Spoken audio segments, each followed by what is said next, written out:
Good morning everybody. आप कल के एक वीडियो में पढ़े थे कि उत्प्रेरक किसे कहते हैं। आप कैटालिसिस के बारे में जाने थे। कैटालिसिस किसे कहते हैं, तो आपने कैटालिसिस का परिभाषा क्या लिखा था कि वह बाह्य पदार्थ जो रिएक्शन के रेट को परिवर्तित कर देता है कैटालिसिस कहलाता है। पिछले वीडियो में हमने क्या पढ़ा था कि वह बाह्य पदार्थ जो रिएक्शन के रेट को चेंज कर देता है उसे क्या बोलते हैं, उसे कैटालिसिस बोलते हैं।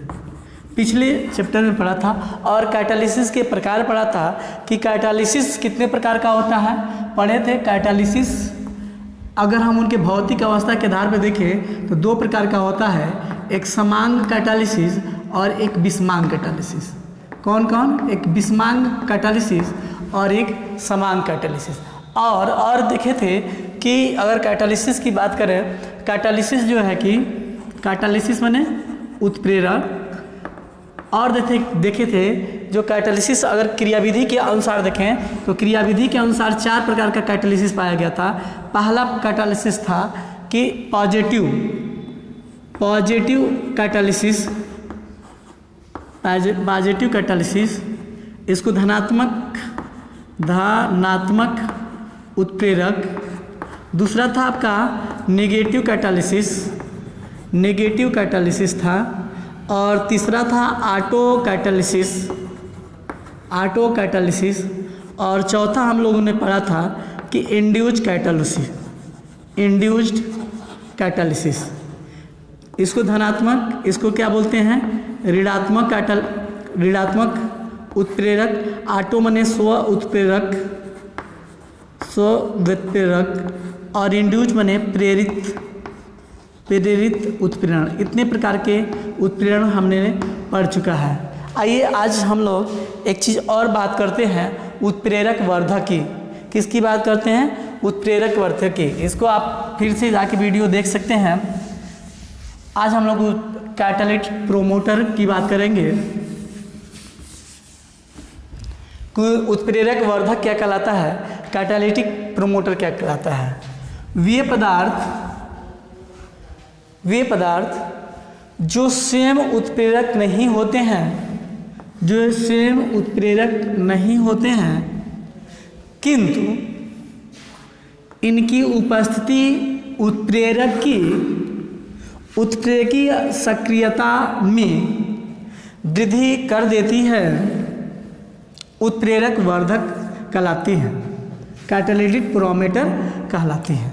फिर देखिएगा, वे पदार्थ जो स्वयं उत्प्रेरक का काम न करे। रासायनिक अभिक्रिया में कोई भी पदार्थ है उत्प्रेरक का काम न करे, लेकिन उत्प्रेरक की क्रियाविधि को क्या कर दे, सक्रियता को बढ़ा दे, उसे बोलते हैं उत्प्रेरक वर्धक, कैटालिटिक प्रोमोटर। एक एग्जाम्पल लेते हैं। आप हाइबर विधि से अमोनिया का निर्माण देखे होंगे, सुने होंगे। हाइबर से अमोनिया का निर्माण, हाइबर विधि से अमोनिया का निर्माण, ये आपने पढ़ा है। अमोनिया का निर्माण, इस हाइबर विधि में अमोनिया के निर्माण में N2 और 3H2, देखिएगा नाइट्रोजन और 3H2 Fe चूर्ण के उपस्थिति में अमोनिया का निर्माण करता है। यहाँ पे देखिएगा, ये नाइट्रोजन है, ये क्या है, नाइट्रोजन है, और ये क्या है, हाइड्रोजन है। ये दोनों अभिकारक, इसको क्या बोलते हैं, अभिकारक। ये दोनों अभिकारक आपस में अभिक्रिया किसके उत्प्रेरक के उपस्थिति में करते हैं, Fe के। किसके? Fe माने लोहा। उत्प्रेरक यहाँ क्या है, लोहा का महीन चूर्ण, ठोस अवस्था में रहता है लोहा का महीन चूर्ण।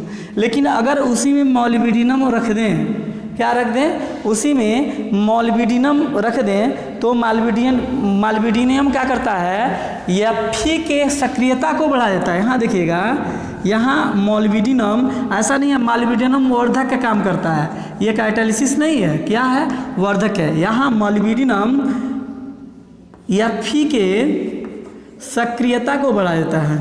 क्या करता है, Fe के सक्रियता को बढ़ा देता है, सक्रियता को बढ़ा देता है। तो यहाँ क्या कहलाएगा, मॉलिब्डिनम कहलाएगा कि ये वर्धक है, कैटालिटिक प्रोमोटर है, जब भी Fe क्या है, उत्प्रेरक है। तो हम ये कह सकते हैं, अगर यहाँ मॉलिब्डिनम Fe के सक्रियता को बढ़ा देता है, और मॉलिब्डिनम क्या कहलाता है, उत्प्रेरक वर्धक कहलाता है, वर्धक कहलाएगा। अर्थात कि वह बाह्य पदार्थ जो किसी उत्प्रेरक के सक्रियता को बढ़ा देता हो, किसका उत्प्रेरक की सक्रियता को बढ़ा देता हो, वो क्या कहलाता है, वर्धक कहलाता है, कैटालिटिक प्रोमोटर कहलाता है। स्क्रीनशॉट लेंगे इसका, चलिए स्क्रीनशॉट लेंगे। ओके, आगे हम चलते हैं, उत्प्रेरण के सिद्धांत के बारे में जानते हैं। उत्प्रेरण के सिद्धांत के बारे में जानते हैं कि उत्प्रेरण किस सिद्धांत पे काम करता है। उत्प्रेरण के सिद्धांत के बारे में बात करते हैं। उत्प्रेरण सिद्धांत, देखिए हम देखे हैं कि उत्प्रेरण का जो सिद्धांत होता है, दो प्रकार के सिद्धांत प्रतिपादित किया गया है। एक सिद्धांत है माध्यमिक यौगिक का निर्माण, माध्यमिक यौगिक बनने का सिद्धांत। एक है माध्यमिक यौगिक बनने का सिद्धांत, यौगिक बनने का सिद्धांत क्या सिद्धांत। और दूसरा है, देखेंगे, पहला माध्यमिक यौगिक बनने का सिद्धांत और दूसरा है आपका आधुनिक अधिशोषण का सिद्धांत। दूसरा क्या है, आधुनिक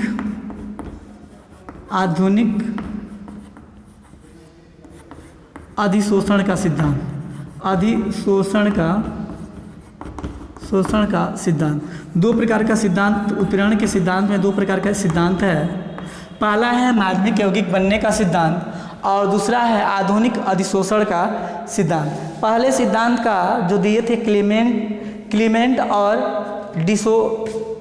डिसोरम्स, इस सिद्धांत को देने वाले कौन वैज्ञानिक थे, क्लीमेंट, देखिएगा, क्लीमेंट और डिसोरम्स और डिसोरम्स।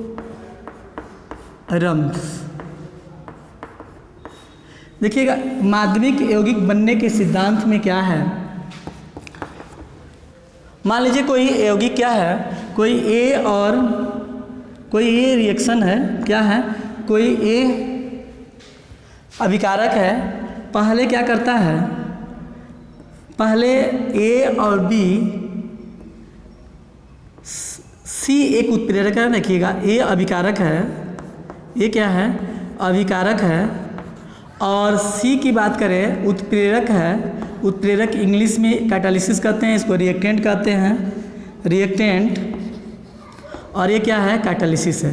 तो पहले क्या करता है, ए अभिकारक उत्प्रेरक सी से कनेक्ट करें, ए सी बनाता है, क्या बनाता है, ए सी बनाता है, जिसे हम लोग क्या बोलते हैं, इसको माध्यमिक यौगिक कहते हैं। क्या कहते हैं इसको, माध्यमिक यौगिक, क्या बोलते हैं इसको, माध्यमिक यौगिक। यानी कि ए अभिकारक सी उत्प्रेरक मिलकर माध्यमिक यौगिक AC बनाते हैं और फिर से AC B से, अब B यहाँ क्या होगा, अभिकारक होगा और AC क्या होगा, माध्यमिक यौगिक होगा। क्या होगा, माध्यमिक यौगिक आपस में रिएक्शन करके AB + C, यहाँ देखिएगा, ये उत्पाद हो गया, उत्पाद का निर्माण कर रहा है, और ये क्या हुआ, ये आपका ये उत्पाद हो गया, ये उत्प्रेरक ज्यों का त्यों लिए थे वैसे बाहर निकल गया। तो माध्यमिक यौगिक बनाने के सिद्धांत में क्लेमेंट और डिसोरम्स ने दिया था, और इसमें क्या हुआ कि पहले A+C से बना क्या AC, यानी कि अभिकारक पहले A अभिकारक C उत्प्रेरक से अभिक्रिया करके माध्यमिक यौगिक बनाता है, और फिर माध्यमिक यौगिक क्या करता है, B अभिकारक से जुड़कर उत्पाद का निर्माण करता है। तो हम ये कह सकते हैं, ऐसे हम लोग इसका परिभाषा देख सकते हैं, माध्यमिक यौगिक कैसे बन रहा है, इसको हम मिटाते हैं। परिभाषा क्या देख सकते हैं, देखेंगे कि अभिकारक तथा क्या, ये अभिकारक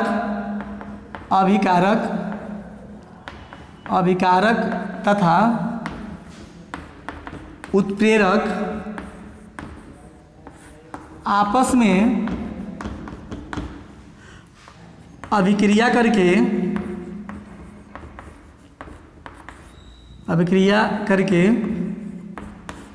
माध्यमिक यौगिक बनाते हैं। माध्यमिक यौगिक बनाते हैं, देखेंगे क्या बनाते हैं, माध्यमिक यौगिक बनाते हैं। पुनः माध्यमिक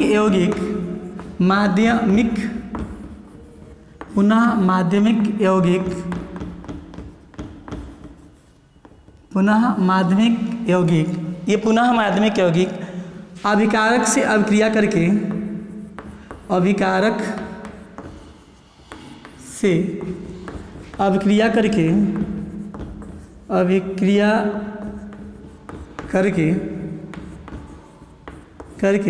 उत्पाद का निर्माण करते हैं।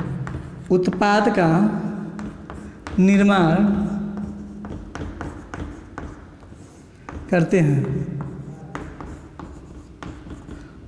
ठीक है। क्या करते हैं, पुनः अभिकारक उत्पाद का निर्माण करते हैं। तो ये आप देखिए, पहले क्या हुआ, अभिकारक उत्प्रेरक से अभिक्रिया करके माध्यमिक यौगिक बनाया, और ये माध्यमिक यौगिक बी अभिकारक से अभिक्रिया करके उत्पाद बनाया, उत्प्रेरक ज्यों का त्यों बच गया। तो ये आपका रहा कि कैसे पहले माध्यमिक यौगिक बनने के सिद्धांत पहला में।